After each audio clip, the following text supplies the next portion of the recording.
coming early. That helps out one of our members who wants to leave early. And we will call the Board of Commissioners special meeting in order, and we'll rise for the Pledge of Allegiance.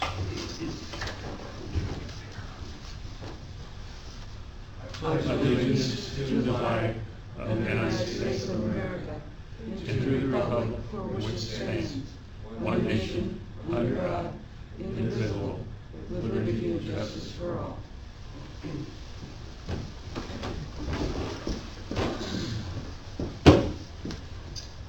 Okay, we'll have roll call starting on my left.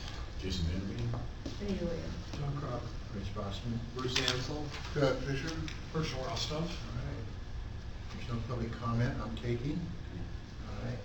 We're going to start with the oath of office. And for our newly elected commissioner, who will officially be on board January 1. So congratulations. Is that we have to do with our announcements from Just stand right up in the middle there, Scott, and we'll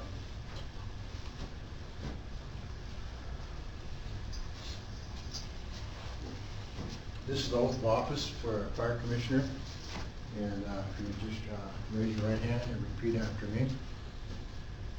I, Scott Fisher, do solemnly swear I, Scott Fisher, do solemnly swear that I will support the Constitution of the United States that I will support the Constitution of the United States and the Constitution and laws and the Constitution and laws of the United States of Washington, actually the state of Washington, that's a misprint, so. The Constitution and laws of the state of Washington.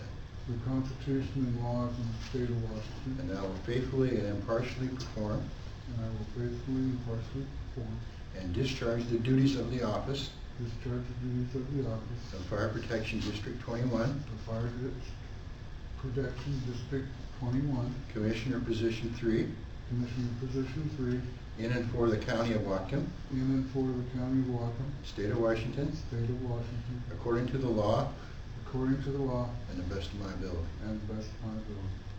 Welcome to the board. Congratulations.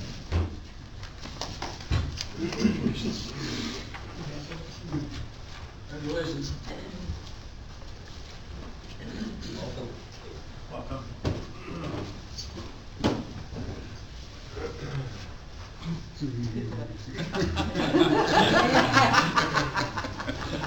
Congratulations, thank you.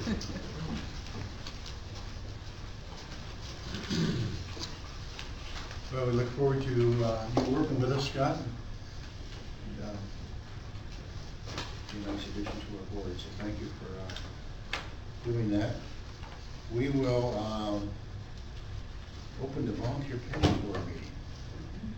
And we need to approve the minutes of November 21 of 2019, which you all should have had a copy of. I move to approve the November 21 minutes for the volunteer pension board meeting. Second. Second. All in favor, say aye. Aye. They are approved. Any other business before the volunteer pension board? Okay. We'll close that board and we'll open up the public hearing for the budget presentation. You're up. Okay. Board and guests, you should each have a packet that contains the 2020 budget presentation. I understand that we've had, this will be version 3.0. This will be the final version, hopefully. And I'd ask you to bear with me. This is the first time I've done this. And so it's a lot of it, this is a copy of what you saw previously this year and actually from last year. There's just not the time and experience to get too deep into it this year as far as individual line items. I'm going to go through page by page and highlight any changes that were made so that you can, I'll talk about those and give my justification for why those are different. And then we'll wrap up with what is currently in our funds. So the page one is our revenues. I apologize, but A, for no PowerPoint, but I think after our last two experiences with PowerPoint, we couldn't see it anyway, so We're just gonna do this on paper this year. The goal, Benita and I are already signed up for a conference with Bias.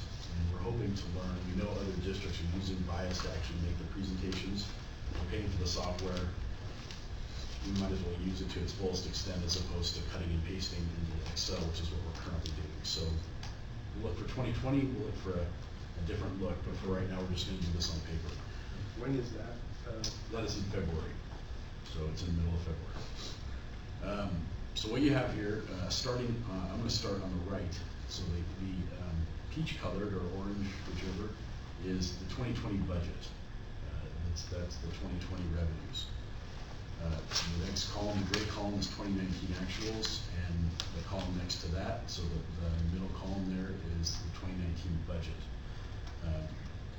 That's okay, don't worry about it. I missed that, sorry.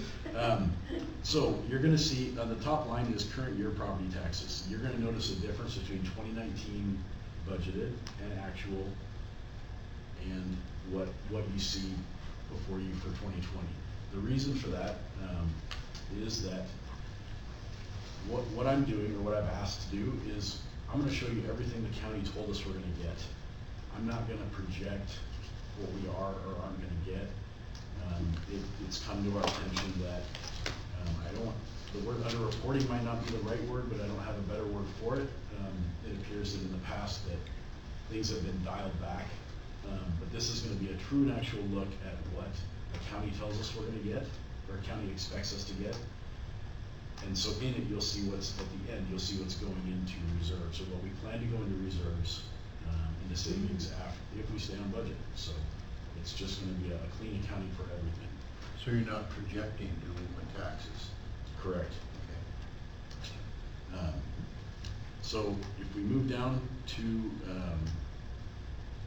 Washington State Healthcare Authority, you'll see in 2019 actuals, there was $1,078,412 brought in. That is the GEMT money that we talked so much about. I did not put that in the budget because we don't actually know what that is. I do have an email that from the people that do the math on the GEMT. We're expected to get, the expectation is that we will receive, well, they said 550, but they believe it's gonna actually be more than that. 522,875, that's what their calculators tell them. He also says it's likely will be higher than that based on the federal matching percentage. So, I didn't put that number in there because it had never been done before. It's still only a 2-year-old program, and we're just not 100% confident. Contract, if you go down 4 more lines, contract fees, District 4 Fire and EMS. That was solidified yesterday at the District 4 Commissioner meeting, so that's the number that we will be receiving, the income revenues will be received from District 4, the contract payment. If you move down to the ambulance transport fees for District 21 and District 4, you'll see that if you look at the 2019 budgeted versus 2019 actual, you'll see there was a moderate to significant increase in what we actually brought in. We're projecting a little higher. These are my predecessor's numbers. I don't know exactly what calculation he used. In speaking with Chris, Chris Parks, who's spoken with Systems Design, Medicare is paying much faster, almost before the end of the month. So we're not seeing the delinquent stuff that we had in the past, and I believe that's probably the reason for the increase in, there's not so much a lag time, so. If I could, I believe that we've raised the collection fee amount this year. Yes, and I was also going to say based on that the counties. this counts for the increase that you passed earlier in the year. Transport. On transfer fees. Going down, about two-thirds of the way, reimbursement, paramedics / overtime, shows a revenue of $206,000. That's the money we'll be receiving for our paramedic students, the gentlemen that are gonna be starting medic school later in January. That's to pay back the overtime it's gonna cost to fill their positions. And then at the bottom, you'll see transferring from healthcare, $352,000. That's what's left in the healthcare fund, left over from being self-insured. And once we close out and Benita's here to help me if I get this wrong, but once we close out, we have to keep some money in there for 6 months to let bills trickle in. Right. So, Will that come out of this number? Yes. Okay. and we're expecting some reinsurance. Our bills the last couple months have been quite high. We've gone over that threshold.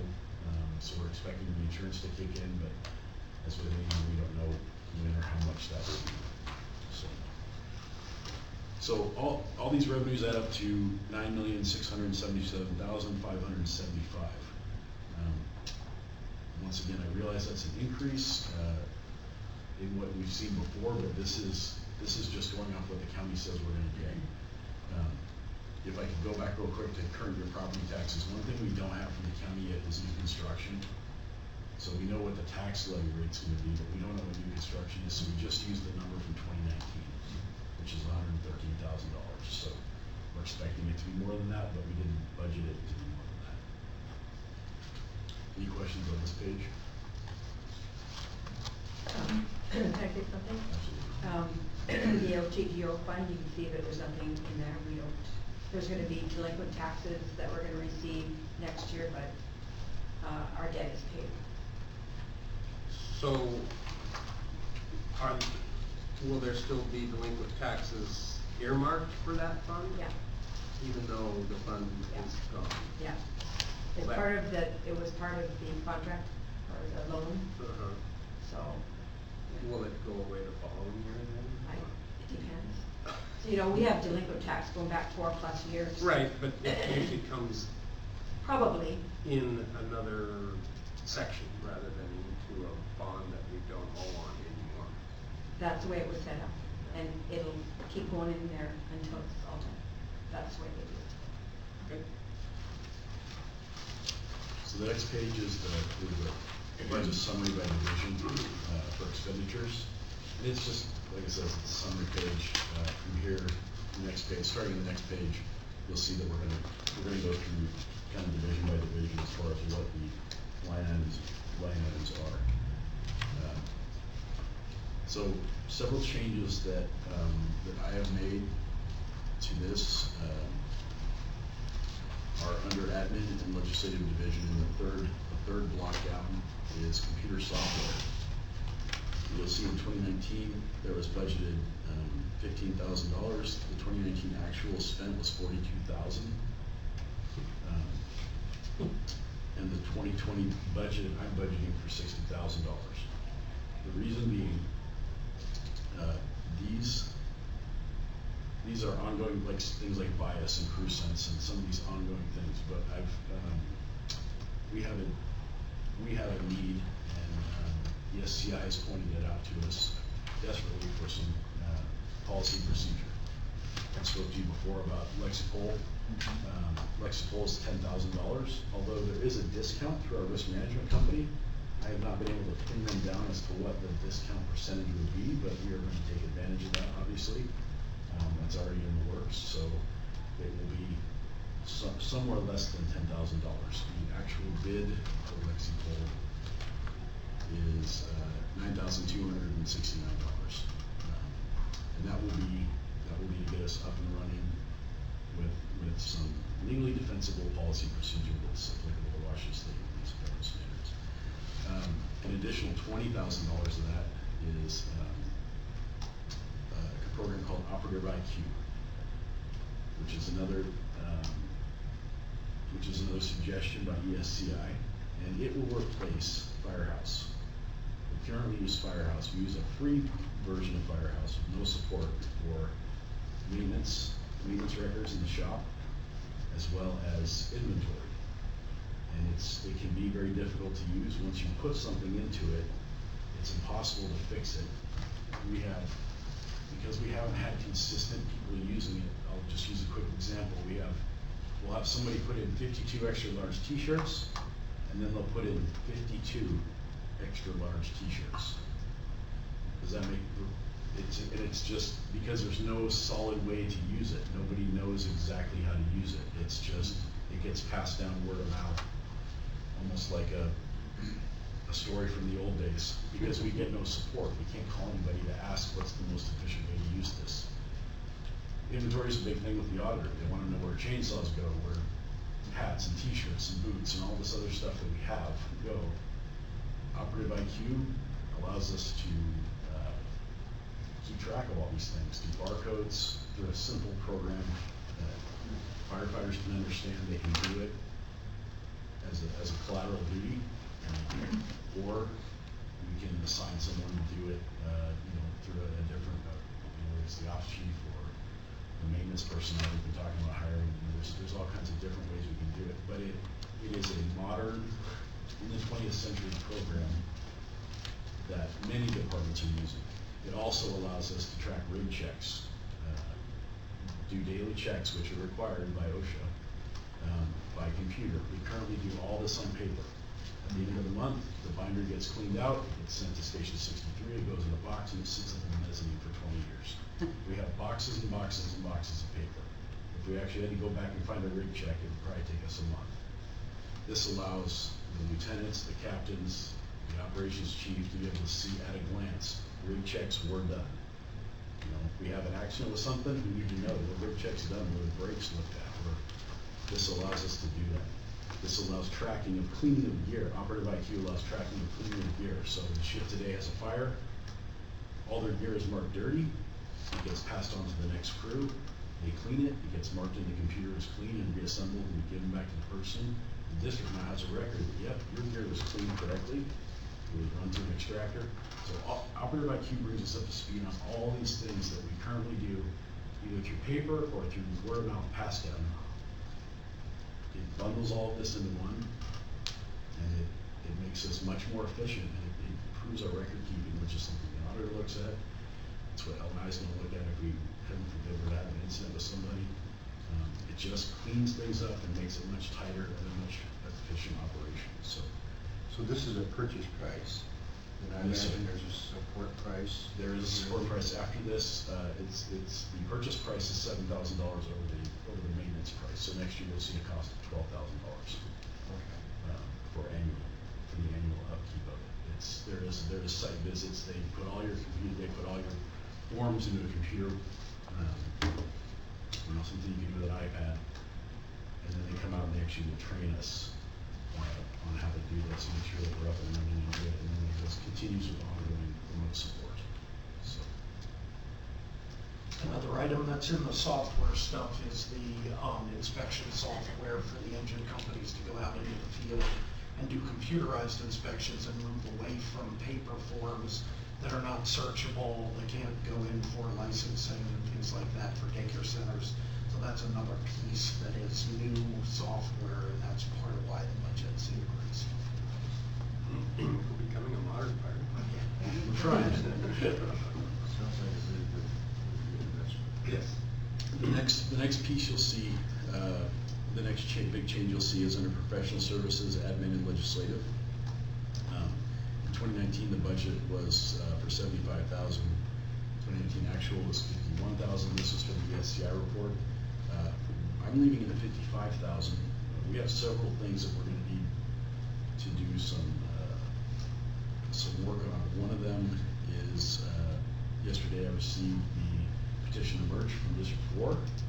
So that, in my mind, that's going to necessitate hiring an elections consultant to tell us how to get this thing done right and craft a message. And I don't know if that's going to be a shared cost with 4 and 21 or exactly how that's going to all work out.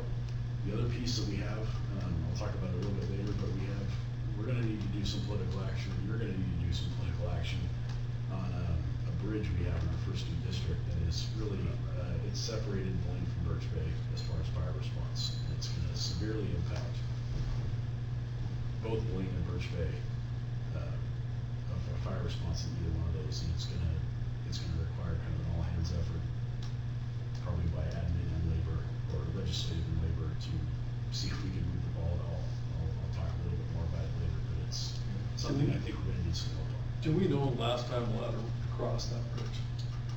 Ladder officially crossed the bridge? Over year ago, Unofficially? 6 months. This summer. So we have a cease and desist letter from DOT, so we can't. Well, and it's beyond the ladder trucks too at this point, it's all engines, all tankers, it's. So we're talking about, they're gonna have to replace the bridge. Which is slated in like 2032. It's 20 years out. Right. That's a fight to get into with the community behind you. Don't Right, try to yeah. do it alone. And that's, and we've gotten word that there's some City of Blaine, council members that are interested in involvement, and I'm quite certain that I could probably find a few interested Yeah, parties in Birch a Bay. few. So,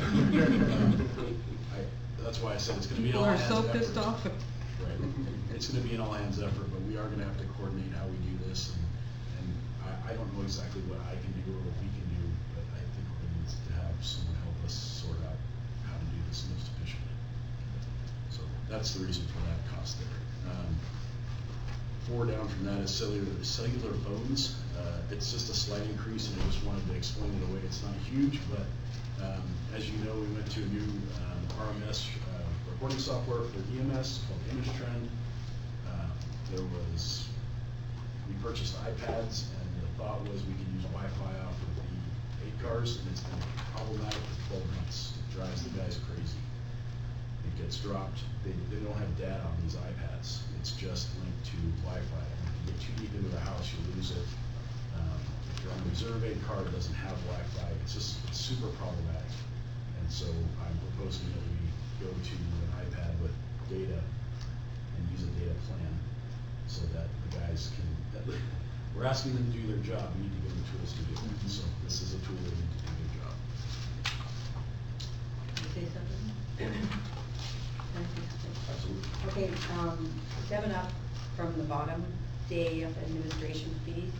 That's something that we have to pay for the next 6 months, for the first 6 months of 2020 to For the our old healthcare. care, yeah, just administration fees. So we budgeted. Finish off. Finish off. Yeah. Yes. So we budgeted 120,000 for that. Moving on to the operations division. In the top section, you'll see in 2019, we budgeted $300,000 for overtime, and we more than doubled it when you look at the actual. We put a $100,000 increase in there for 2020. We are hiring 4 new people. Excuse me. And so the anticipation is that they will relieve a lot of that overtime. In addition to that, we've got $206,000 coming in from the county as well for that replacement for the 2 that are going to paramedic school. So I'm hoping that we're on the downhill slide for that. Unfortunately, we may have, it's best practice, and we're also linked contractually to having 3 on an engine, and it's best and safest for the folks that are out there responding. And it's been a good decision, and it's very appreciated by the troops that you guys are supporting that effort on the ground. But so that's the reason for the $100,000 increase. If you go down to 4 from the bottom in the second block there, your medical physicals. The 2019 budget was $25,000, and in 2020 you'll see $36,279. And I can't speak to where the 279 came from, but I can speak to the big increase, and that is we're going back, and we did it last year, and we're going back to doing psychological testing on new candidates. It seems to be paying off in dividends for us. We're getting a better picture of our candidates, and that's $1,000 a candidate. So we're using a local company. We're not sending somebody down to Seattle like we used to. So that's the increased cost. That is, and also that goes for all FTEs have an annual medical physical. Those over 50 or those over 40 get a treadmill test every 5 years. And then the cost for, I counted a potential of 7 new hires. So we still have 3 openings. So we're paying for the bill for the 4 that we're hiring now will come in 2020. So that's to pay for the 4 that we've got now. Plus, I'm only counting 1 for attrition next year. We'll see how confident I am this time next year. But I'm going to count for 1 for attrition, and then we've got 2 more openings. So the potential to hire 2 more if the board approves, possibly later on in the year, or we run with these. So that's where that number comes from. Midway through the third block there, third-party billing service. You'll see 2019 was budgeted $20,000. We actually spent $46,000. 2020 I'm budgeting $50,000.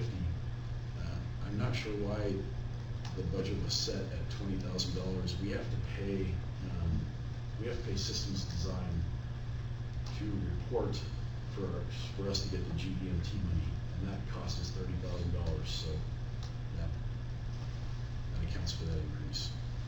Does that not, come out of that GEMT money? This isn't part of the, we'll give you $1 million if you give us $275,000. That was a one-time Nigerian scam. Sorry, Brian. I didn't mean to record it, great. That was a one-time fee to unlock it from the Washington State Healthcare Authority. Okay. It's my understanding we will not have to pay that fee anymore. I clarified that so of course systems design doesn't actually do the calculations. They have a company back in Boston that does the calculations. But in speaking with the company in Boston, that is a one-time fee that we pay to Washington Healthcare Authority to unlock those funds, or basically unlock the gate to allow us to access GEMT monies. And so from going forward, it's just the $30,000 to systems design that will allow us to access those GEMT funds. And we could, I don't quite understand budgeting as well as Anita, Yeah. but we could take that money from GEMT and use it to pay forward, but Yeah. If it's a cost associated with that account, I'm just curious if it would behoove us to free that money up in our regular budget, knowing that, we'll be getting that money and we'll pay the fee from the money that we get. I don't know if that's the correct way of doing it. Well, yeah, the money comes into the regular fund, and then we pay it out of the general fund, so it's sort of like an in-out. Right. Yeah. I just thought for budgeting purposes, you needed another $30,000, so that would. Well, yeah, and I have to claim a little bit of the experience. Right, no, so You would What's want, my confusion? you'd have to put a sub-account under. it would be Yeah, that's exactly right. Anyway, just. But that's a valid point, because it's really not money coming out of our budget, it's money coming out of the money that is coming to us. So Yeah. that's why a sub-account would probably make sense. But I'll leave that to you, you want to throw the expert on All that. right. That's, I understand what you're saying. For training division, not too many changes. We're still, going through the kind of some growth in training and trying to hammer out exactly what costs are going to be. But as far as proposed budgeting, the big thing you're going to see is second from the bottom under registration and tuition. And I'll take it back as far as 2019. You'll see there's 15,000 budgeted, 6,500 was actually spent. Last year, 15,000 was budgeted again. We spent only $3,900 in training. So Chief Rostov and I are refocusing the efforts of training, and we're increasing that budget and encouraging people to go out and get training, or encouraging us to bring training in for our folks and other people in the county, and we could turn that into a revenue source. The boots on the ground need to get the skills and need to get the training we can't offer them. The only way to do that is to pay for it. So that's the reason for increasing that training program. Well, just a cursory look at the report from CI, I think this is a good choice if we have to. And I hope that over the next few years that I add more to that, or we add more to that line item as the enthusiasm increases. That's what I'd like to see. Is folks want to do more. Prevention division. I only have one thing I want to talk about. Chief Rostov may have more, and that's that you'll see in the bottom box there on the registration and tuition. You're proceed to go from 2019 budget of 5,000 to, 500, excuse me, to 2020 budget of 10,000. We are, actually, I'll just let Chief Rostoff speak to this. So- Okay.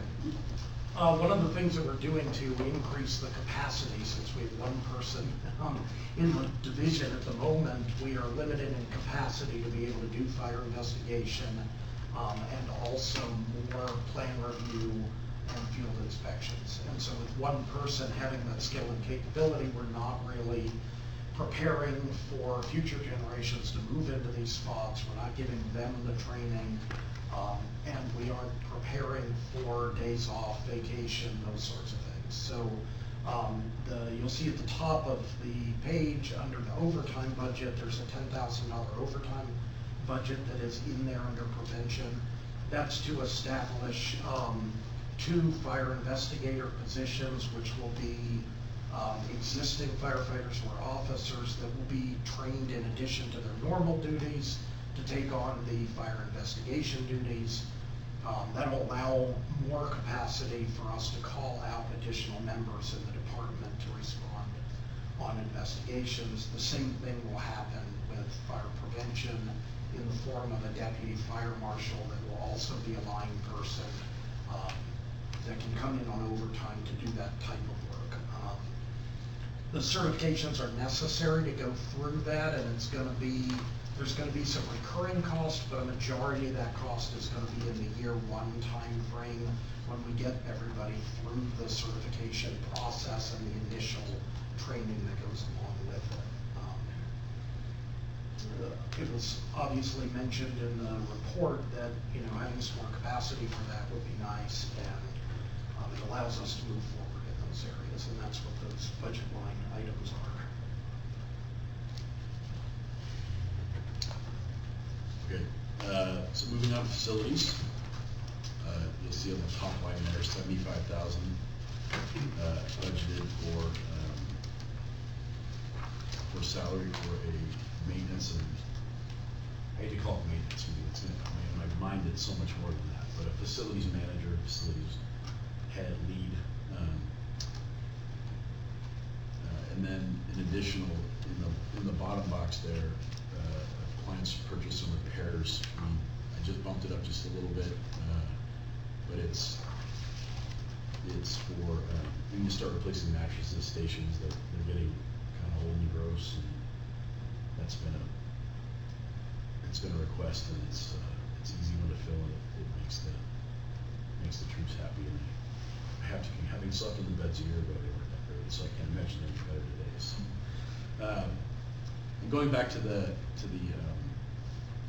facilities division personnel, I know I've spoken to several of you individually, but I really see it as not just someone that can swing a hammer, fix drywall and paint, but someone that can help us as we plan for public works projects, or knows the ins and outs of bidding and understands prevailing wage and all these things, possibly up to selling real estate. We've got some real estate that we could rent. And what is commercial real estate worth to, say, the city of Linden that's got an extra 8 card now that wants to put it undercover? Those are all things that I envision this person would do, in addition to the beginning of the inventory, which is going to be a big project when we move to something like Operative IQ, but it'll be a big project initially with a little bit of maintenance on the back end. And so those are all things I envision that person doing. Do you have a proposed timeline for hiring someone like that? I don't. I needed to get through this first.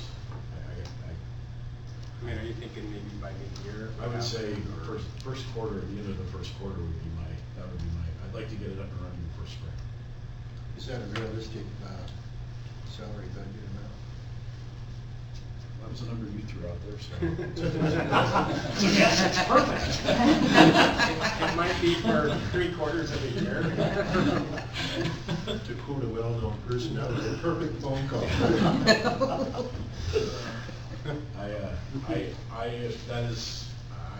I think so. I don't know. When I look at our shop lead, they make more than that. Significantly more than that, and that may be something that we need to talk about further. And I would certainly be open to more discussion about that, pinning down salaries for someone that's not, once again, I hate to say it, but it's not something I've done, so I'm willing to take any suggestions. I know that the person or people I've talked to haven't been overjoyed with the number I threw out there. I don't know if that's part of normal negotiations when you're talking to a private citizen about salaries, so. Well, and if we're not talking a whole year, it might be an adequate number for three quarters. And then adjust accordingly next year. And that would give us time too to see the need and the expertise that's there, which would be useful in setting a permanent salary.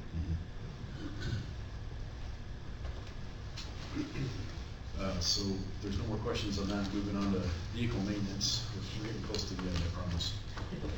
There's only one big change, and that would be at the bottom of the third block there, in fire engines and pumpers. Not to force all the movement, but in 2019, you'll see the budget for that was $20,000. We spent about 37, so I increased it to 35. And it's just based on the age of our fleet. We just have that stuff. This is just repair. This is just keeping them on the road, Right. keeping what we got on the road. Yeah, the big number comes next, on the next page. So moving on to next is capital requests, everybody's favorite. So in the second block there, we've got pre-fire mapping software, which Chief Rostow, if you want to add anything about that, or? We're looking at GIS mapping, doing the Esri mapping. There's little pieces of information that's been spread out from department to department, and there's no central location for any of that. And so getting back into doing in-house mapping allows us to do that. It helps the contractors when they're building buildings, they can look up fire flow and those sorts of things. And we'll be using that as the platform for building pre-fire planning on.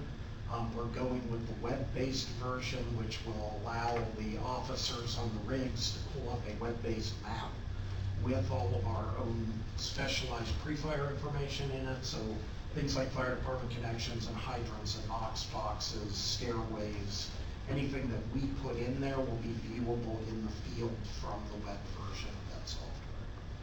And so that 15,000 is to do the initial build out, where we bring in a consultant and take all the layers of information from different agencies, compile that, build the software, data collection, software packages for being out there and collecting pre-fire data, putting stuff on our server, kind of the setup phases of that.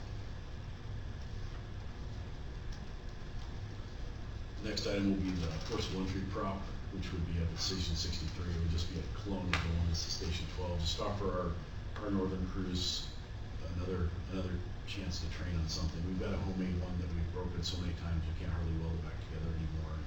It's time to buy a real commercial one that acts more like a real door than what we've got currently. Also, you'll see the next line down is nitrous oxide systems. That's it's a BLS level skill that we can use to better comfort our customers. It's a non-invasive pain analgesic, for lack of a better word, it's going to allow us to make our customers that have a longer transport time to the hospital more comfortable if they need pain control, and also allows us not to have to call the paramedics for to come up to give someone with a broken hip or a broken leg some kind of medicine that then ties the medics up for another hour. So it's more and more units are going to it. Linden uses it, District 7 uses it, Bellingham uses it. This will be for 2 units up here in the north. We figure that 69 and 12 are close enough to St. Joe's. We'll start with 2 and work our way up. Is that also a potential to come out of GE&G money? That is definitely something that can be part of GE&G. I absolutely see that coming out of what we took in last year, or this year. Now for the big ones. So third block, you'll see fire apparatus, $650,000. Here I have, a bid from Spartan for a new engine. It's been spec'd out, it's not a parade rig, it's a fire engine that gets the job done. We've had our current Spartans for 10 years and they've done great. They're still really good looking rigs. Total cost here is $584,715,000, so I added 10% for tax and talked to Ellie about radios and striping, and we came pretty close to $650. So that would be for one new engine. The next one you see is $450,000, and in a binder here behind me, that's for 2 ambulances. Once again, those are good, solid bid numbers from going with Road Rescue. It's not a company we've used in a couple of years, but we've had some issues with a couple of the typical vendors, and this would be using Vine Group. Road Rescue is a good, solid rig. Actually, our backup rig is one of the oldest in the fleet, and it's a Road Rescue, and other than looking like it came out of the mid-90s, it's a solid rig. And the guys have, Road Rescue John from True North Emergency Vehicles has brought up several and been really great to work with. And so this would be a cost for 2 fully outfitted, ready to go ambulances. They currently have a 180-day build time, which is about the shortest that we found. They are built in the Midwest, but they're low boy out here, so they're not driven from the factory. So we get really low miles, really copies of what we have now. And the next one is the self-contained breathing apparatus. I spoke to you several months ago about SCBAs. It's just the cost of doing business. Ours are 10, 11 years old. They're starting to become maintenance monsters. What we're looking at going with is Scott Air Pack, which has a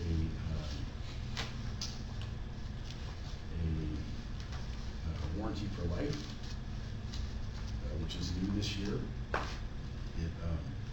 This bid does give us a buy one, get one bottle free, which is a huge cost savings. Bottles themselves are almost $1,500, so it's a significant cost savings. This would allow, this is for 65 air packs, so it would allow for for replacement on engines, tenders, and lead cars, as we currently have. It's a one per replacement. It is a big number. I fully agree it's a big number, but it's the quote we got.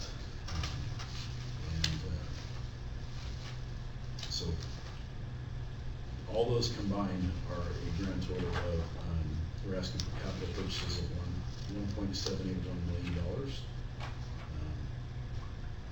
It's a significant amount, but it's where we're at. And I think the ESCI report verifies a lot of that. And I don't want to use the word defense, because that seems like it explains a lot of those expenses, if there are those expenses. So the next page is revenue versus expenditures. I talked about how I'm just giving you the numbers that we get from the county. The only number that I guess you could say we made up is that we rolled that new construction number over in 2019. So if we were to stay on budget, our 2020 expenditures would be $8,886,548, with a potential investment at the end of the year of $780,000, almost $781,000. If we stay on budget, I recognize that's hard and easier said than done, but that still shows that we're putting, at the end of the year, we would be putting money into investment, even with all the expenditures I just outlaid.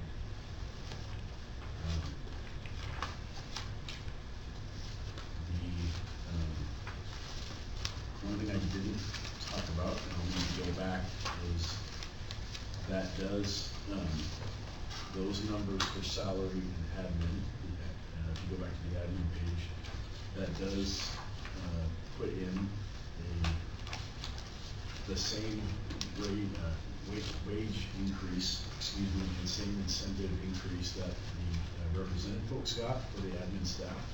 That's irrespective of any other discussion that we have later about those, but that is the same, that is putting in, that's plugging in everybody where they would be for senior, for longevity, as well as the cost of living, and that is plugging in everybody and having a bachelor's degree, which I know we won't, not everybody's gonna have one, but we just use that bachelor degree number as the highest number to give us a ballpark of where that would all fall. So that is counting for wages for unrepresented employees. Which has been our practice. Which is, I called the unrepresented employees and they said that's what has been done in the past. So.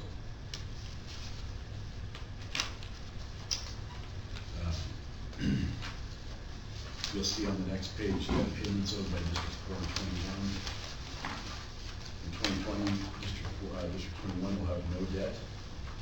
Excuse me. And in 2020, District 4 will make the last payment on its facility. That's Station 12 campus, excuse me. That will be the last payment. And that was all approved by the commissioners yesterday, by the District 4 commissioners. The next page is a bar graph of our District 21 fund balances as came out of the information we have. And the page that follows that is a printed copy of what the county says we have in our fund balances, and you'll see that the two match. We just wanted to provide that to just show you that our record keeping there, we're showing the same difference. To the penny. So, like you said, I apologize that there was no Whiz Bang fancy PowerPoint presentation. This is much easier to read. I was hoping that it's a little This is simpler. much better. Turns out I'm simple. So this makes sense to Fancy me. is not a requirement. So, So, can I ask you a question? Are you finished? that's my presentation. Thank you very much. Questions? Go ahead, please. So the SCBA quote differs from the proposal that It certainly we does. got a while back. What, did we add more? What did We did add more. We added, before we were talking, during that proposal, we had talked about splitting and doing having some MSA, some Scots. And I made the decision that we should go forward with just one in the fleet. The more we start to add weird, different for this guy, different for that guy, this guy's gotta carry two masks, this guy's gotta carry 3 masks, the more complex we make it, when, all of you gentlemen have responded to calls. When you go to Lizard Brain, the simpler we can make it, the more we can focus on mitigating the problem. It seems like money well spent to me to just have one across the board. We're doing one kind of maintenance, we're getting our parts from one person, they're all covered. No, I was just curious. I mean, That's you know, where that difference the came from. original bid was 475. I think that was just for 35. if I Right. remember Yes, right. and this is 65. So Right. we doubled it at this point. Yeah. Is there gonna be any changes on the compressors for these Scots or anything like that? No, everything we've got, we just upgraded the compressor at Station 12, and what I'm told is everything, this bid includes all of the testing equipment, the recalibration of the current testing equipment that we have to bring it up to Scott's. We're not going to a higher pressure bottle, we're using the same 5.5 bottle we have now, instead of going, Scott has a 6.5, or it could go to, but we're just gonna keep it simple and do what we do. So it works with all our current compressors, both of our current compressors. We only have 2. Thank you. I was just, curious about the difference, and that's great. I was quite nervous when I saw that number. I was like, oh, man. You know, stuff costs money. Quote me on that one. Any other questions? Yeah, I would like to know, what is the rest of the county using? Are they still using MSAs? Or are they going to the Scott pack? It's a mix of both. Linden uses Scott's. Right now, South Wacom is doing a process to figure out what their going to use. District 7's going through the same process, although they've indicated to me they're probably gonna stick with MSA. They've been an MSA department for life. So it's kind of a mix. And I know you're asking about Whatcom County, but what we're seeing up and down the I-5 corridors, people are, longtime MSA customers are switching to Scott. And that kind of piqued our interest. We used Scott's before we used MSA's, and a lot of us were diehard at the beginning. A lot of the diehards have left, but still Scott. We did a pretty thorough process, and still Scott's came out on top. So, and what clinched it for us was the warranty for life, the parts for life. And that's what kind of put us over the edge. The MSAs have just become, over the years, kind of maintenance monsters, and it's costing more and more. And, we're losing circuit boards, so we're having, multi-$1,000 repairs on 10-year-old SCBA's. Just doesn't feel good. And I think the timing we're in right now also is Scott's just made a really big leap in their technology and their packs. And maybe we'll see that in MSA, but they haven't made the same leap yet. There's a lot of additional technology stuff. They're moving to advanced things that we can maybe buy in the future. And so their packs, the free flow and ease to breathe out of the packs is significant. Some of the communication possibilities in the future for Bluetooth to radios, those are all things that Scott's worked out the bugs on and has the ability to do right now when we're ready to integrate it. That's not something that MSA does yet. And so a lot of departments, before I came here, we just went through switch over to Scott's also and did all the in-service on them, used the new Scott ones, and everybody's extremely happy with the difference between the MSAs and the Scotts. And that seems to be the trend in King County, at least, is people are moving that direction for now. It'll probably change again down the road, because that's how it does, it swings, but at the moment, that seems to be the best product out there, in my opinion at least. Other questions or comments? If not, we will close the public hearing on the budget. We open our regular Board of Commissioners meeting. And the first order of business is a resolution 2019-12 to adopt the budget as presented. I'll move to approve resolution 2019-12, adopting the tax revenues and budget for 2020. Second. Okay. Motion's been made and seconded. Any questions or comments further? If not, all in favor say aye. Aye. Opposed? No. It's approved. Thank you. Thank you. Good job. Okay, we move to the consent agenda. The consent agenda contains things that have been sent to you for review, and I'll just run over them a minute before we ask for a motion. The minutes from November 9, 21, and December 6, all special meetings, staff reports, financial report, and the voucher payroll benefits. And the direct deposit payroll amount is $306,069. Non-direct, $37,458. Benefits voucher, $283,997. Monthly expenditure voucher, $286,910. Capital projects apparatus, $52,340. Capital project apparatus number 2, $175,171. And number 3, $2,251.38.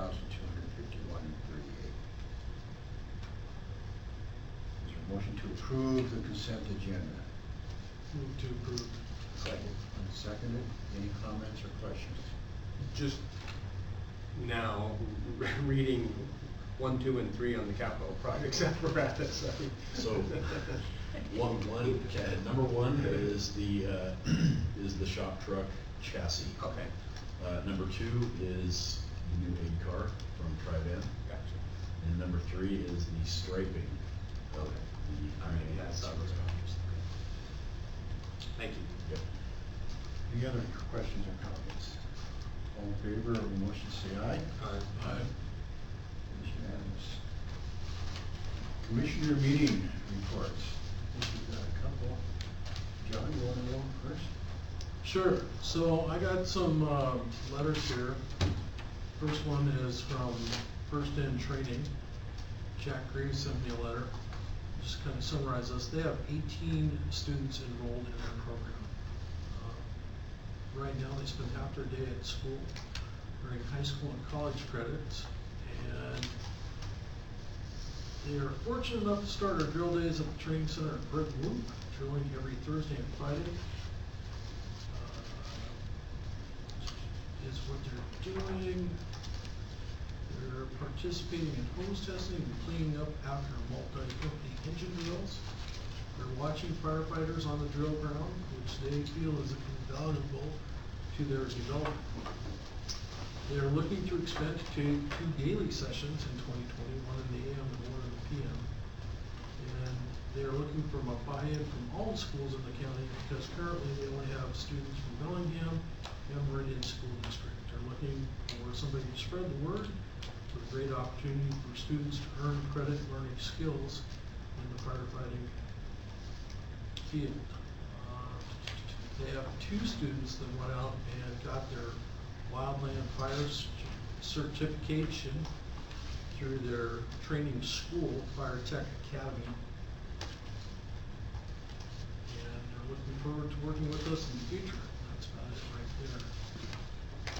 Also, I got an email from Bomberos Unitas. They are looking to receive one of our ambulances if we do surplus. Now, they received a request from a small town in, and I'm gonna butcher this, Jalisco, Mexico, called Union del Taylor. That's not it, but that's what came out of their mouth. So they're looking for a retired ambulance to use and repurpose. So we end up surplusing if they would like to. Now, we have given them stuff before, right? That was a different organization. That was Firefighters Crossing Borders. This is, and feel free to read that, because like I said, I butchered that name. It goes into a little more detail. Also, the Washington State Fire Commissioners Association is having a legislative day, January 28th. And they have some bills that they're following. They're looking for fire commissioners to go down and talk to legislators. So, do you guys get the fire line emails? I got that. So I was gonna send this to all of you if you didn't, so. Anyway, that's coming up in January. You want to pronounce that name, or you spend more time here than I do, so. No, I think I could not improve on your. Can you spell it? Can you spell it? We'll give you a copy. Oh, okay. Sounds My good. question is, if we wanted to donate one of our 8 cars, would that be something that we could do internally? Would we need a motion from the board? What would be the proper procedure on that? You need a motion. In fact, a better approach is to have a resolution. It depends on the value of the 8-car event, and talk with the chief about that. But certainly, if it's fairly low value, doesn't really have any appreciable market value, it's not a problem to do. But I've done this before, and usually draft up a resolution for the board to sign and make this happen, so we can establish that it's legit. And the motion, I just sent it to you, Jenny. Oh, thank you.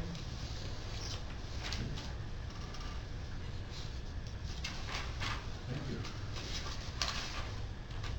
Any more, John? No, that's it. Thanks for following up on that. Bruce, do you have anything? Well, I met with Chief Ralston earlier in the month, and I know that he has been working with Chief Vanderton.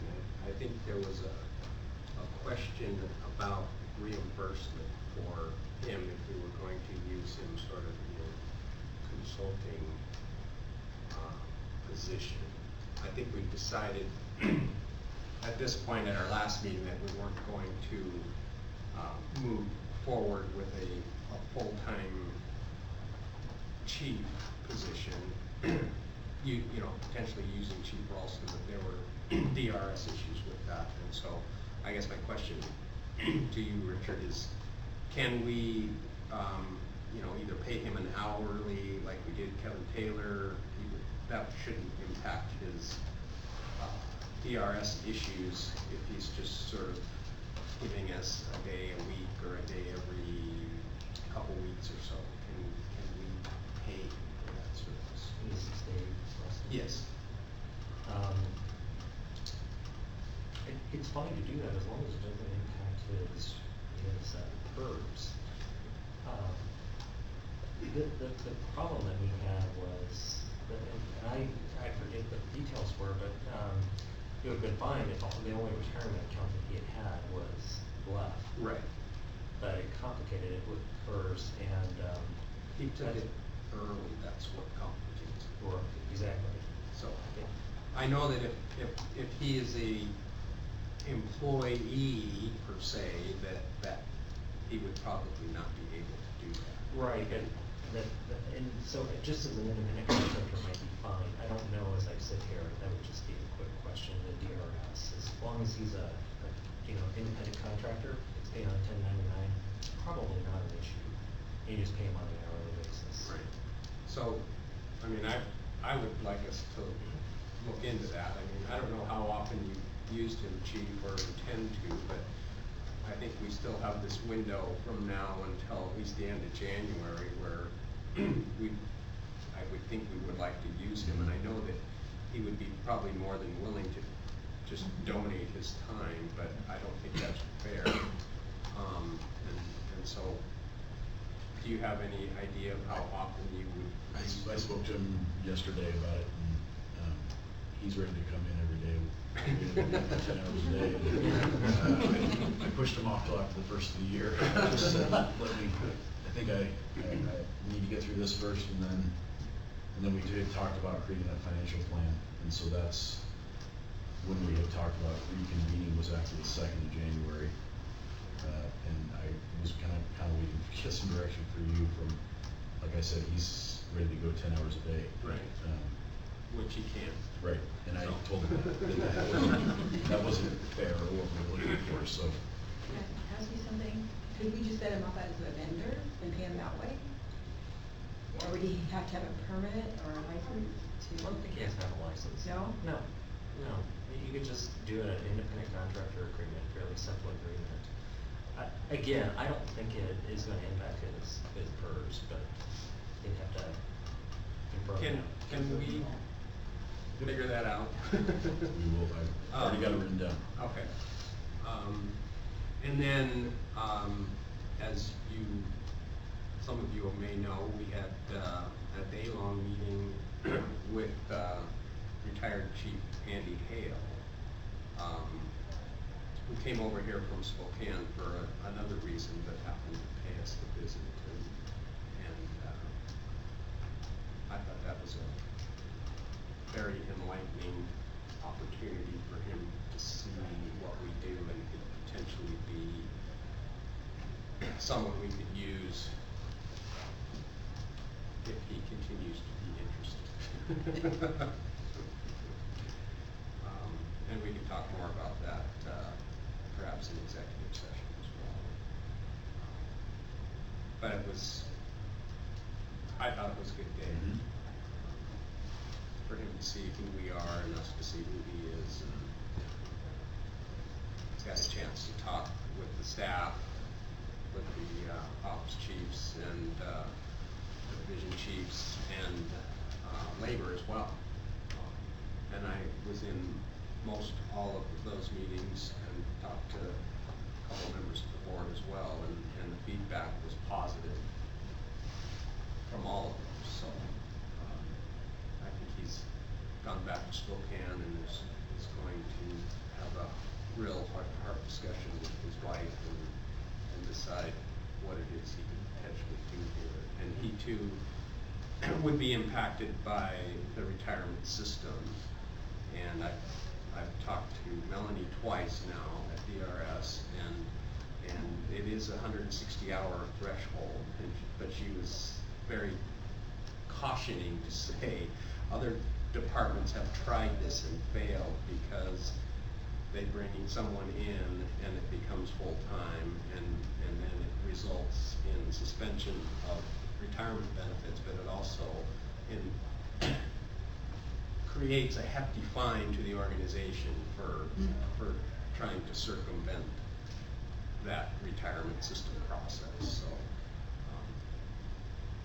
I think the model we're looking at, we can make that work, but they would have a very clear working document or agreement, labor agreement, that I'm sure we would use your services to make sure that we didn't cross that 160-hour threshold.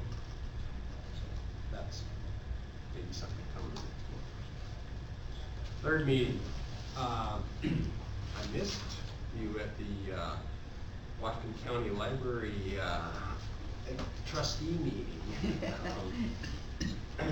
The reason I attended this is because I had heard that the county is interested in entertaining a library district, which is a junior taxing district, which has priority over fire district for certain amounts of funding, and the number that was thrown out at that meeting was 14 cents per thousand, which lowers our $1.50 down to $1.36 max, assuming that the county is not maxed out at their 405. And the county couldn't tell me what they're at right now. The individual I spoke to down there seemed kind of new and couldn't tell me what mill rate the county was at. So if they're not at their 405 max, then that gives us more leeway to keep up, to stay at $1.50. But if they do go for this 14 cents, it could cap us at $1.50. We're at what, $1.31 now? I looked back, actually ESCI did a nice chart on this, and we were at $1.50 in 14, 15, and 16. We went to $1.47 in 17, $1.44 in 18, and $1.31 in 19, and that's based on the 1% tax increase that we're allowed by statute based on our assessed valuation. So that mill rate keeps coming down as the assessed value goes up, and then it's up to us as a board to ask to raise that lid at some point. But it's going to be an interesting election cycle if they choose to put this issue to build a new library in Birch Bay and do a major remodel of the Blaine Library as well. So I personally need to get better educated at this whole taxing authority piece and what our options are, and we need to have a discussion when we get to the District 4 piece, because their rate is at 96 right now, I think. Yeah. And if we move forward with this merger, it's going to drop our rate down when we merge the two together. So we need to think about perhaps having District 4 reconsider their EMS levy and raise their tax rate closer to something of ours, which is $1.31. That's another maybe study session discussion we need to have, because I would hate for us to move forward with the merger and end up with $1.20 or something and not be able to meet our budget. So I'm committed to help work on that when I get back. I need to either go down to the county and sit down with somebody down there and figure this out, or I don't know if you know of resources that do that. Maybe the state commissioners have a class on that. We can calculate that out. I got half of the numbers I needed today, which is the levy amounts, the highest lawful levy in the last 3 years for districts 4 and 21. What I didn't get was the ABs. or I could tell you what the effect on the levy rate would be. I was hoping to have that before I came here, but I didn't get it. So it's a fairly simple calculation. You add in the new construction in the assessor's office. It gave me that as well, the new construction numbers for 2020. So just need one more number and we can determine what the value, or where the levy rates would go. Because there's a formula set forth in the regulation that says what the first levy is after a merger like this. It's already laid out. So it might be beneficial for District 4 to actually do a levy lift to get their rate closer to District 21 so that there's not such a drop after the merger. Right. So, anyway, stay tuned. If the county does move forward with the library district, March is their deadline, and I intend to be at that meeting in March to see what their final decision is, because they don't even have a plan finalized for the Blaine Library yet. They seem personally to be a little behind the 8 ball on the Blaine side of it. But even some of the members on the board were saying, well, how much is this going to cost? Well, we don't know yet. Well, how can we run a levy if we don't know how much it's going to cost? And are we asking for something really big and then we can't afford it? So maybe we should figure out how much money we have and then build what we have with the money that we can get. It just was 3 hours and they hadn't quite figured it out at that point and had to move on to other things. So I will go back in March and listen. Thank you, Christina. Love that. Enjoy their long meetings. Speaking of which, let's take 5 minutes. We've been here an hour and 15, so seems like a good time to take a break. We'll take a break until 1:20. Did you bring out any updated information on the permanent use since yesterday? I don't know what else to do. Yeah. I can send you DRS. How you doing? Good, how are you? I'm the DOR is telling me. How was your meeting yesterday? We had a good Something meeting. sorry. Yeah. Because it's bad news. If that's true, then I may not. Okay. Well, We're gonna keep him from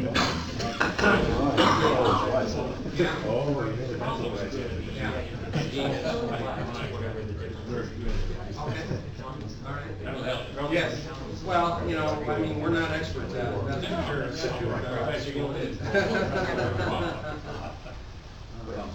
Yeah, that's, I mean, I'd love for this to go forward, but I don't want it to go forward if we can't get the budget raised, Right, not bad, we didn't have. Right. Right, and then if the library thing is happening at the same time, although I don't think, your district would be impacted by the library. I think so. That's where this library is. I still Yeah. think So, if you had a tax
All right, Yeah. with that, we'll go back on the record and get started again. And anything from legal?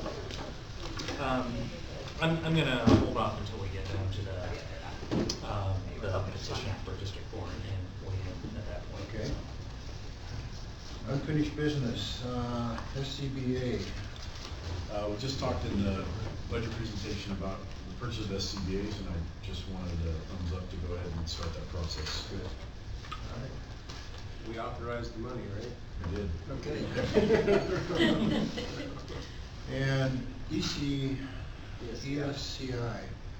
do they do a formal presentation? So do we call them to set that up? Or do I have a commissioner that's gonna be out of town that's really excited to see the presentation, so I'm gonna wait for him to get back, and maybe probably February, March, maybe we even talked about possibly that March, see how long the presentation is gonna be in time for him, and see. It's gonna the study session. Okay, good. Yes, I've already indicated to them that we would like to have that back. I would like that, so that's excellent. In the meantime, all the commissioners have the packet, the report.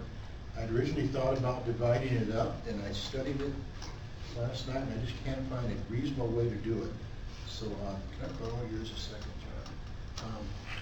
What I'd like all the commissioners to do is do a cursory look of everything in section 1, especially the things that you're more interested in. If you're more interested in finances, like Bruce is, spend your time there. If you're more interested in apparatus, spend some time there.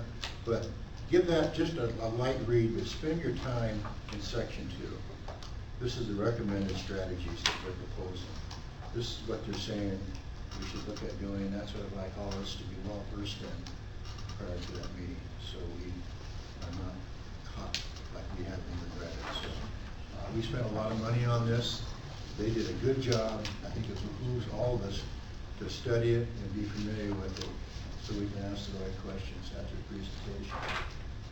Okay, and Scott, you'll be a little bit behind the ball on that, but I'm confident you can catch up and do that. All right, paramedic contract. I passed out a copy of it to you. I sent the electronic copy to Davis yesterday with an email saying I didn't expect anything today. I just got it yesterday afternoon, so as I talked earlier, Mike Hilly and the EMS coordinator for the county understands that there's going to be some back and forth, and he memorialized in his email that this would be backdated to January 1, which is before the students start school. So this is all of our first glance at this draft, so we'll have to talk about this again in January once everybody's had a chance to look at it. Okay. But we finally have it. All right, so we will put this on to business for the meeting in January, Jane. All right. Interlocal agreement with the city of Blaine. They went through and did the first piece of the process I reported in our last meeting, which was some code adoption and updating of some parts that allow us authority in the area of operational permits. That happened a month ago and was reported at the last meeting. The second step of this is the adoption of permit fees that will be run through the city and then dispersed to us as permits are issued. They didn't get it on their meeting agenda by the last meeting, and it is being told that it's on the January 13th agenda for approval. Then they did their other budgets things and missed the permit fees, and so we've got that on the agenda. The third and last piece, we're having a meeting on the second week of January, which will be about the actual interlocal agreement between the departments. We have at a building official and building department director level have come to an agreement on what that looks like. It is now going to be the bigger group that includes the city manager and the finance director to work out the finer details in that contract. The area of discussion that's still open is about fees for fire investigation. It's really the big part, and what the scope of required activities are for us to provide. And then we'll have the attorney look through the contract and approve the content, and we'll move on from there. So it would be safe to say we would put this on next month's agenda with an update expected, Yes. because it'll be after the 13th. Yes, that'd be great. Good, thank you. Is there any of these meetings where you need representation from the board at? Would it be desirable, or would we just be in the way? I think we're fine at the moment. Okay. When we get to the point of bringing it actually, the actual agreement to the city council, I'll see what see where we sit with if we're on the same page with the city, when we bring that to them. It's not that we're looking for new meetings, but Right. we want to be supportive of your efforts. Exactly. I'll let you know, thank you. All right. Okay, interlocal agreement with District 4. At yesterday's District 4 Commissioner meeting, after some more discussion, they did sign the petition for merger with District 21. Mr. Davis was there and answered some additional questions. There was a little bit of back and forth. I believe he has some more that he'd like to speak about in reference to this. So the signing of the petition, as you know, just kind of sets forth in motion the merger process. There's no time frame now for District 21 to act, but at some point the board will want to decide whether to move forward with the merger, and if so, then it will sign a resolution and send that back to District 4, and they will call an election in District 4 to merge. When you do that, you're going to want to know when you want to have the election, because that will go into the resolution back to District 4 as part of the understanding between the two districts of when the election should happen. There was some discussion yesterday about bringing in a consultant, which I think is a good idea. There's an individual that I've worked with in the past, and that Commissioner Malillo mentioned, Karen Reed. You may want to work with to kind of figure out what the optimal time is for an election, and some of these levy issues and other things. The one kind of twist that came up over the last couple of weeks, you remember I wrote you a memo in November, and one of the things that was hanging out there was what happens to the EMS levy. So District 4 has a permanent EMS levy. It was my thought that when the merger was approved by the District 4 voters, that would just go away, because District 21 voters had never approved it. I indicated I would get an opinion from the Department of Revenue. There's an individual in the department that handles these kinds of opinions. Her name is Diane Locke, and I've sought her opinion before on different matters. She was out at the office when I first contacted her. She returned a couple weeks ago and responded and said that surprisingly, and I'm not sure that I believe it, that the EMS levy is going to survive and would be applicable to the entire district, the entire merged district, even though District 21 voters had never voted on that. So if that is true, and the Department of Revenue is the ultimate arbiter on whether or not that, they're the ones that interpret the laws in this regard. They would decide whether or not that is the case. And as I said, Diane has rendered an opinion. I actually wrote back to her and said, Jim, I understand this correctly, and she said yes. So, as it stands right now, what that would mean is that the EMS levy, which is a permanent levy, would be applicable throughout the entire merged district. Currently, District 4 has an agreement with the county to pay the difference between what the county levies and 50-cent max for an EMS levy. Okay? So my assumption is that is not going to be adopted by the county, because they did not anticipate that would apply to all of District 21 plus District 4. So there's some issues and things that we have to work through there. I'm not going to spend But I wanted to just give you the update at the moment. It's something that's gonna factor into the economics.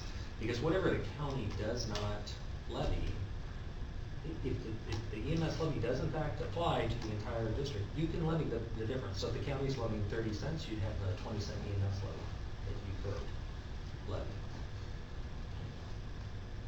So. Without the voters approving it. Right. I'm telling you, I'm like you. I just like, sorry, yeah. I have it in writing, I have it in, so I'm not, you can see I'm not making this up. That boggles my mind. Alright, that's the only update I have. And she works for, Yeah, she is the person at the Department of Revenue you get Department of Revenue. opinions from. I mean, just to think this through, let's say this huge fire district absorbs this tiny little Right. island of 50 people that have an EMS levy, and now this huge fire district can, I just don't see legally how that would stand up to any challenge, but I. Which is why I concluded that wouldn't be the case.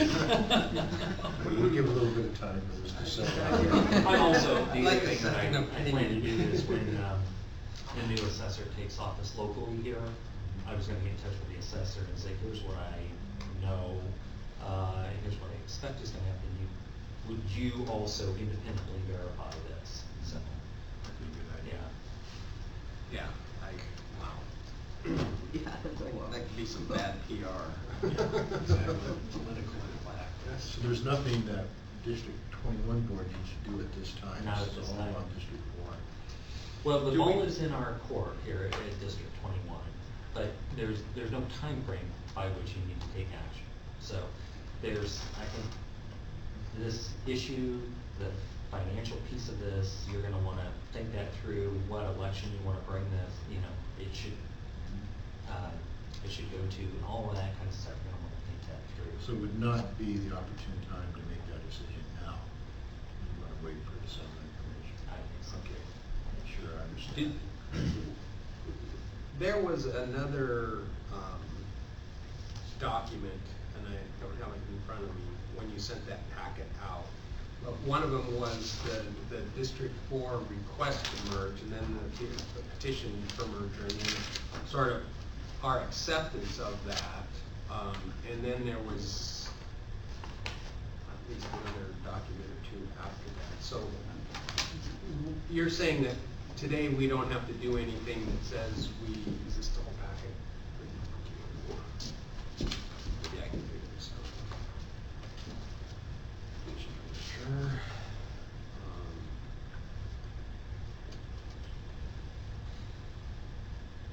So this was attachment B in that original document. Yeah, that's the resolution that District 21 would sign in order to send it back to District 4 to call an election.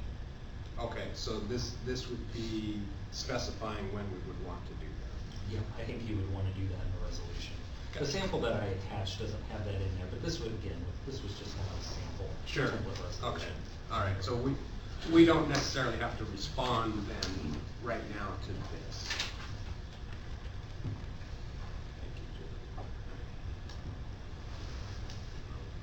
This is not in our original packet, so it'd be nice to put it in, maybe the correspondence packet for next month, so we actually have it. Okay. That's because it like happened yesterday. Yeah. I just got it this morning, so. Yeah. It's hot off the press. Okay, anything else on this issue? Well, I mean, I think we need to figure out if we're going to hire this consultant or how we're gonna move forward in sort of answering the rest of these questions about the levy rate and the timing and all of this. Because again, I don't believe the library district encompasses any of that District 4 area. So they wouldn't be having to vote for an increased tax for a library district and then maybe raise their competing with a lid lift, in their district, right? Because only they would vote on the lid lift in District 4. I'm not sure where that library boundary is, but I think it's north of wherever District 4 is, yeah. I have a question for Rich. Is it because the fact that our EMS levy is a permanent levy that we can't just do away with it? You could, well, yes, there's no statutory, provision that says how to eliminate an EMS levy, a permanent EMS levy. The voters have given you that authority. Now, you could just not levy it, which has the same effect, right? You We could do that, yeah. You could just not levy See, the that EMS would levy. help in There's no our order, requirement too. to levy it. That'd be a selling point. We could do that. Well, that's interesting, because then if it applied to all of District 21, we could just not levy it as well. Yeah. That'd be the simple way out, I think. So I guess to follow up on Bruce's comment, what would be the appropriate time for us to get serious about hiring a consultant to help with this process? I would go ahead and do it. I would get the process moving. I actually had an opportunity to speak to her on a different matter the other day and told her that this might come her way if the district's decided to hire her. I've worked with her on, I'm working with her on a current, annexation into an RFA and worked with her on the South County RFA.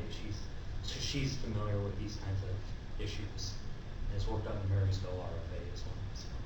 So the board without resolution could direct the chief to do that? Right. John, are you okay with that? Yeah. And I guess, do we share the cost of this? Is because District 4 is the merging districts, their cost is, I mean, what is the method for paying for this service? Ordinarily, these kinds of, it's usually shared by the districts that are involved in the consolidation. That was the conversation we had yesterday. Okay. Share the cost. That sounds fair. So you'll come back with an estimate of Yes. what it would take and the timeline and all that? Yes, sir. All right. New ambulance purchase update. It's here, and it's in service. And it's working. It's working. I mean, 69 is broken down.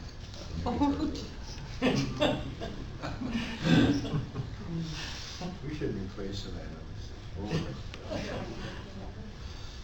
don't know that you can.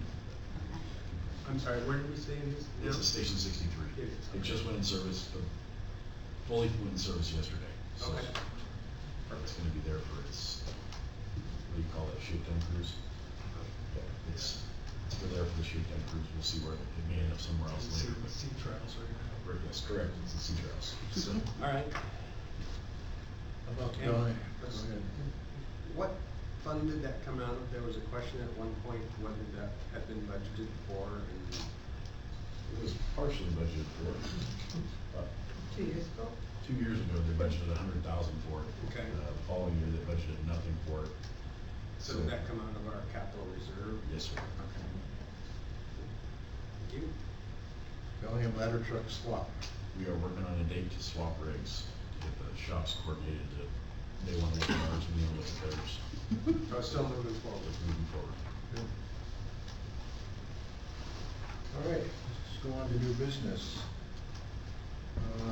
We have a resolution on meeting dates in here. Could I have one thing to finish You this? can. I'm sorry. I just wanted to give, I think this is the appropriate spot, an update on Tender 61, the vehicle was involved in an accident. Oh. So the assessor's been out, or assessor, the, insurance adjuster's been out to look. I'm waiting to hear back, Elliot and I are waiting to hear back from him, but in the meantime, we did get some estimates for what it would cost to fix. And our estimates are, or the estimates we got from 2 shops, because it's gonna take 2 places to fix it, are roughly $24,000. So we're thinking that that might be a total. That's what we're expecting. I have contacted our insurance company because we do have replacement insurance. I'm just wondering what the definition of replacement insurance is. Is it, do we get like for like, or are we talking about they replace it with a brand new tender? And if so, then that would make everybody in this room happy. You're dealing with an insurance company.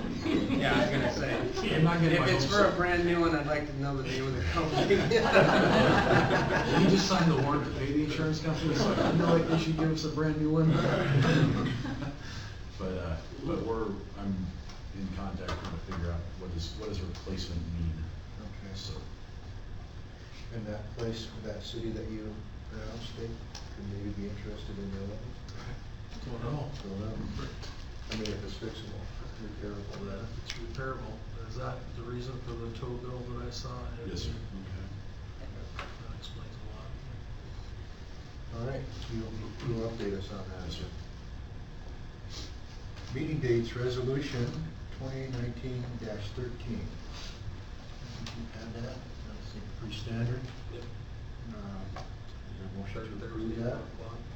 I move to approve resolution 2019-13 to establish the 2020 meeting dates. They're saying at the same time, correct?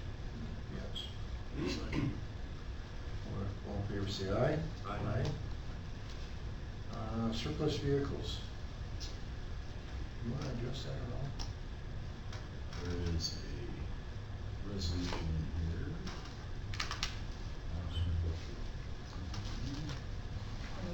The ambulance surplus. Go under other. It's, resolution, dash 14. yeah.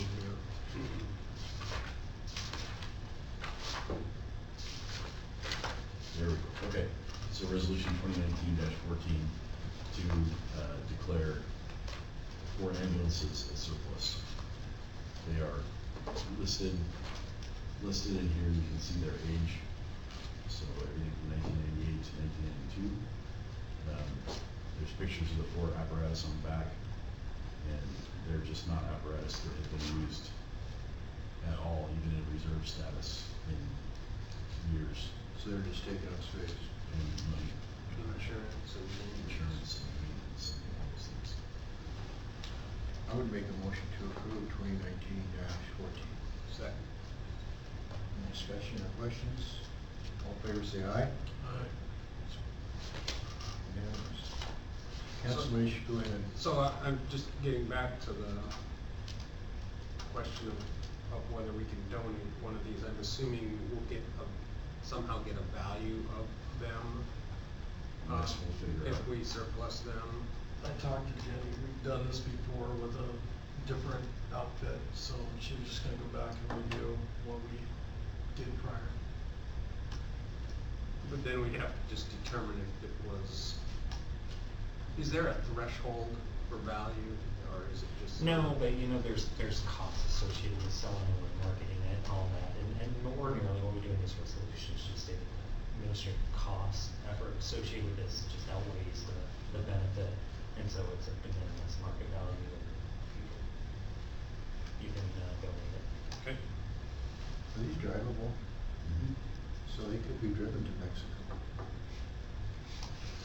Just to go on vacation. Just asking. If the often commissioners driving to Chief Mexico. Rostoff and I will take the first 2 down.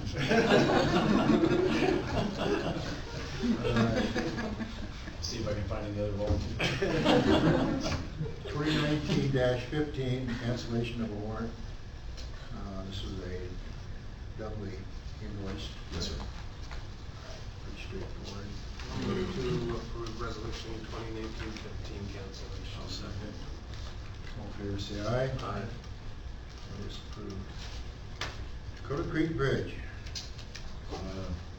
You will see back in your correspondence there, a reply from Mr. Evan Grimm at DOT regarding the Dakota Creek Bridge. That's the bridge that links essentially Blaine to Birch Bay, the road up here.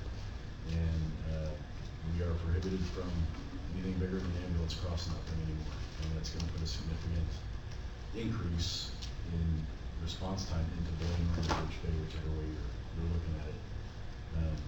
And it's gonna impact our citizens, our taxpayers. So I spoke a little bit about it before, as far as I think we're gonna have to take some political action to start to put some pressure. We just need to work that we're gonna be successful, whether we think we are or not. We owe our taxpayers to do this, and so, with your permission, I'd like to start down that path and figure out who we can start working with, and talk to Mr. Davis about what's legal for me to do and what's legal for you to do, and figure out how we can start applying pressure to the right people. I figured that there might be some people in Birch Bay that would want to help. Yeah, We got your six. I think they already have at least a concept for replacing that bridge and at the same time, a bypass for, the railroad track. No, maybe those are two different things. I don't know. Who would be? They're separate. Yeah, That's exactly. what we have here is that they have nothing but bare bad news. They have nothing to, Yeah, they're separate issues. Okay. And the passage of the referendum or whatever the latest Tim Nyman initiative pretty much Would be a gutted shoot that back. transportation Yeah, projects. So, And know that operationally, we're not just throwing our hands up and quitting. We're looking at, we've talked about, do we send 2 guys on an A car to a confirmed structure fire and send 1 guy in the engine around, so at least we're getting personnel on scene here in Blaine or in Birch Bay. We're trying to figure out what's the best way to tackle this so that we can, I'm sure a couple of years it's gonna take to figure out what they're doing. We're gonna have to figure out an interim solution. I guess my only comment on this is the date that this letter was written.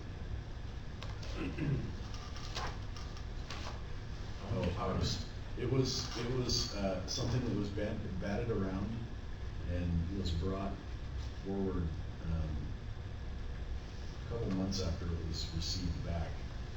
And then once it became known to the group, it became more of an issue. It was kind of,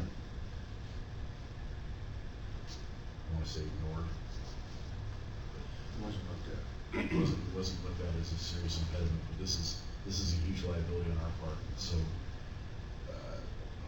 if I can, I'll be so bold as to say my first officer's meeting, I said no more engines, nothing bigger than an 8 car crosses that bridge. So, And rightly so, it would be sad to see one of them go into the water. or the cars behind them. Yeah. And explaining why I was there.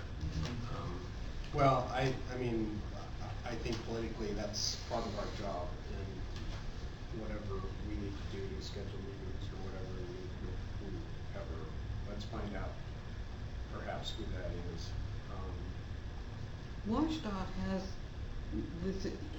is divided up into areas and they have local, staff. We need to figure out who in this area is in charge of WashDOT here and maybe start there. Well, I think it's actually a different thing. Been involved in this through the city of Blaine, and while they are 2 separate issues, the train piece of this is the one that the city of Blaine has really been actively working on. Right. And so there's been some good background information on it. And while there are separate cities within WashDOT, or separate agencies or sections within WashDOT, it's actually the bridge division that's the one that is in charge of the decisions for the replacement. It's actually not the local area, it's the specific bridge section that takes care of replacement. And they were talking 20-year replacement was current, and so they're planning pretty far out before we see a replacement of that. And I So, think the train issue is gravitated more toward federal correct. than state issue. Okay. I know the bridge inspector. You know the bridge inspector? Oh my God. You kidding. Talk to him. I guess one of the concerns as being one of the responders is now that we can't use that bridge, we've also run into impact with the train crossing at Birch Bay Linden Road. And that's been anywhere from 20 to 40 minutes at times, and so if we're using that as the alternative route, because we can't cross the bridge, then that impacts us in 2 locations now. So even if a crew was trying to get there with an apparatus, they could be stopped by the train, and that happened to us the other day. So we had to have 1 unit turn around. We got separated at the train because the crossing came down after the engine went through, and so we had to split and go 2 different directions in order for us to be back again. If it had been the other way around, the engine being stuck behind the train and the aid car ahead, then we wouldn't have been able to do that because the crossing was stopped at Birch Bay Linden and at the Loomis Trail crossings. So that would have impacted us even more. So now that this has happened, it's a double impact to us. And even, I would think, even best case scenario, we're looking at years just to get solved, which makes it more important to get a plan in place. I just said to Delaney, it's been the 20-year plan for the 20 years I've been here. So now they're saying it's a 20-year plan again, so now that makes it a 40-year plan.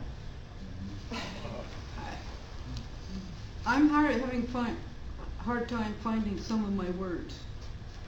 But I can't think of them fast enough.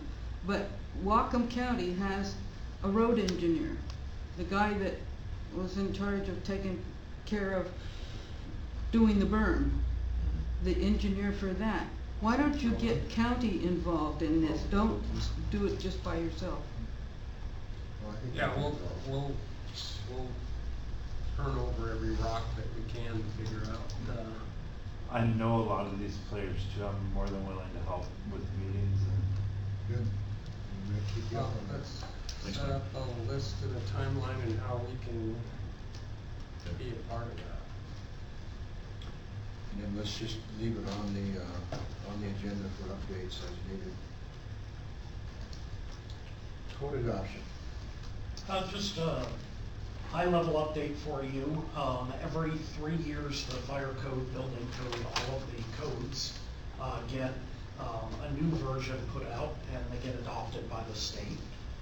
2020 will be one of those years where we adopt a new fire code, building code.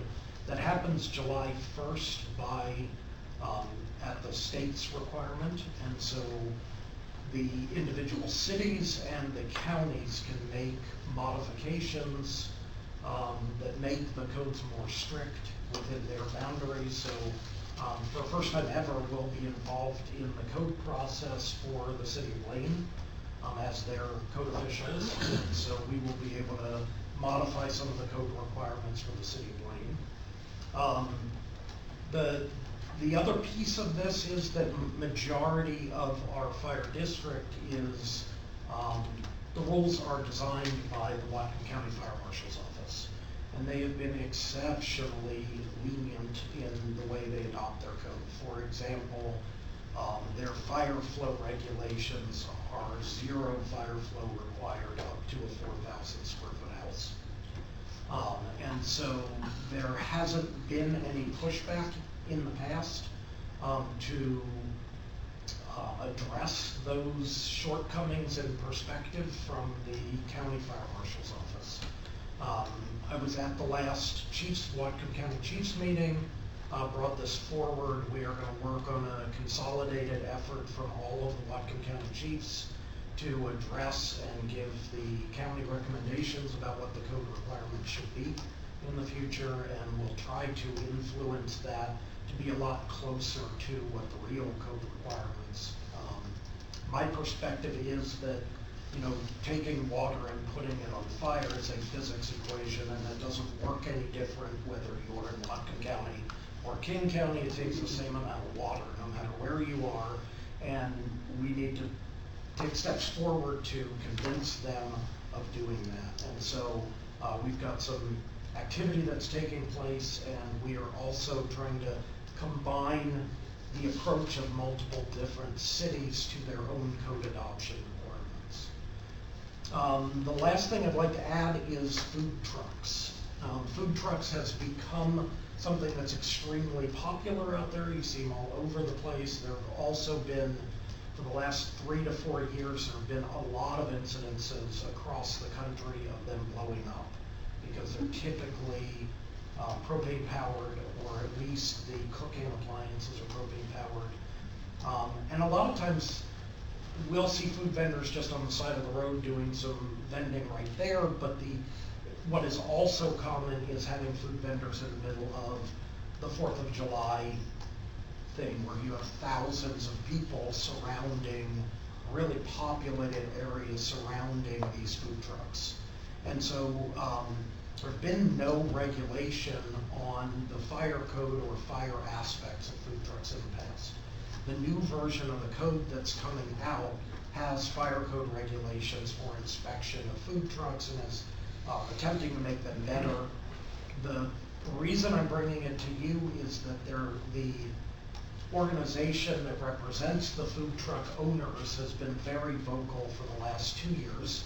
And I went down to Olympia last year to oppose a bill that they tried to push forward through the legislature to circumvent all fire departments' ability to have any laws that relate to food trucks. And that's a big concern for us from the perspective that once the legislature starts making fire code decisions outside of the body of the fire code body that regulates that, then we lose our ability to have any influence on that. Most of us expect that they're gonna jump in and do the same thing again right before the code adoption happens to try to circumvent that section of the rules in the code adoption. So I'm just making everybody aware, like I had at the ops meeting and the chiefs meeting, that there could be a very short time frame that comes up where a legislative action comes up that may need to be opposed by the fire district, and kind of giving you the background now so that if it happens that we can act quickly. And I'll give you information if that does occur. Changes to the flow rate, will that affect at all the under 4,000? And then does that then affect our tenders and their numbers and their building? What it does is that the fire code table allows you in rural areas to use a separate NFPA that's designed for areas without hydrants. The county didn't recognize that and chose to make those decisions on their own instead of using the NFPA. We would propose that they use the NFPA and therefore it wouldn't affect tenders. We would be using the same approach that we've done before, but for larger houses and for minimum flow rates, those things would be considered.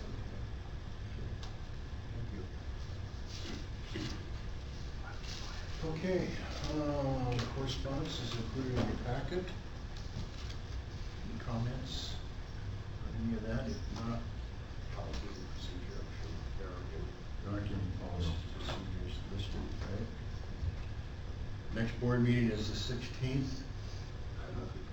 You'll be gone, you can make it? Yes. And you can make it? Okay. Good. Agenda items for next meeting will be board officer elections. This is very important to those members who will not be present. Budget amendment possibly at that meeting. Are there rules that we have to be present in? There are no rules. It's the Wild West. All right, anything else before we go into executive session? I would anticipate this to take about 20 minutes. Would that be reasonable?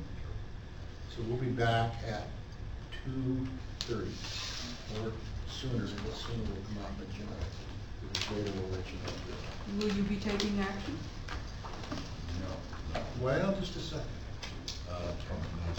Not today. No. Thanks for coming. Thank you. Merry Christmas. Yes, Merry Christmas.